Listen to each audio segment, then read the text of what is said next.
आप सबने equity trading के बारे में काफी सुना होगा, but have you tried trading in commodities? MCX, also commonly known as multi commodity exchange, एक ऐसा प्लेटफॉर्म है जहां आप गोल्ड, सिल्वर और इसी तरह की और कमोडिटीज में इन्वेस्ट कर सकते हैं। Regarded as the largest exchange in the country, MCX has 84% shares of the Indian market. And not only gold and silver, but cotton and palm oil भी कुछ ऐसी commodities है जिनमें इन्वेस्ट किया जा सकता है। If you are a beginner in the trading market, गलतियां होना लाजमी है। We can help you with some handy tips for profitable investing. Staying patient is the key.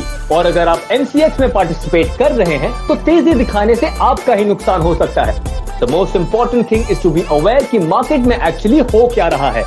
Also, it would help अगर आप पहले से ही अपने रिस्क को लेकर प्रिपेयर हैं। However, you can use hedging for minimizing your loss in MCX. You can easily hedge your exposure to the physical market by investing in the commodity futures market. और future market में invest करने के लिए हमारा future market video जरूर देखें।